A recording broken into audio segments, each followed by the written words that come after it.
বাবা মাকে হারিয়ে অনিশ্চিত সময় পার করছে গাজার অসংখ্য শিশু। তাদেরই একজন ইয়াজান তোতা। ইসরায়েলি হামলায় সেও আহত হয়েছিল। বর্তমানে নানি ও মামার সাথে তার আশ্রয় হয়েছে নুসেইরাত শরণার্থী শিবিরে।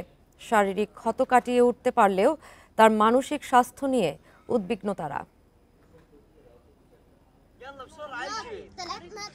গাজার শিশু ইয়াজান তোতা ইসরায়েলি হামলায় হারিয়েছে বাবা মাকে।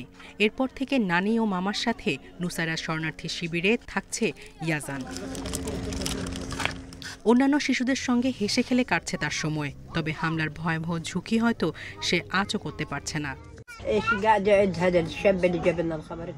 নুসাইরাতে আসার আগে আমরা খবর পাই আমার মেয়ে, তার স্বামী ও সন্তান মারা গেছে।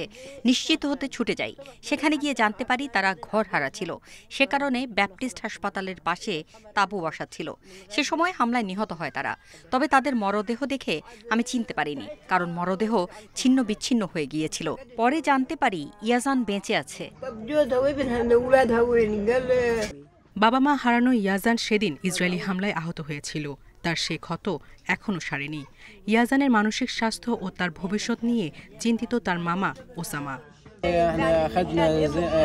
ইয়াজান তার পরিবারের একাই যে বেঁচে আছে। হামলায় আহত হয়েছিল সে। এরপর 1 মাস থাকতে হয়েছে আল আকসা হাসপাতালে। পরে সেখানে ইসরায়েল অভিযান চালালে আমাদের চলে আসতে হয়। বাবা মাকে হারিয়ে যে মানসিক আঘাত পেয়েছে তা হয়তো কখনোই কাটাতে পারবে না ইয়াজান। মিষ্টি ও খেলনা দিয়ে নিহত বাবা মাকে ভুলিয়ে রাখার চেষ্টা করে ইয়াজানের নানি আর মামা। ইয়াজানের মতো এখনও অনেক শিশু পরিবার ছাড়াই মানবেতর জীবন কাটাচ্ছে। ইসরায়েলি হামলা অব্যাহত থাকায় এর সংখ্যা আরও বাড়বে বলছে ইউনিসেফ। 15 মাসের বেশি সময় ধরে চলা ইসরায়েলি আগ্রাসনে এতিম 17,000-এর বেশি শিশু। প্রাণ হারিয়েছে 14,000 শিশু। সায়রা খান, ইন্ডিপেন্ডেন্ট নিউজ।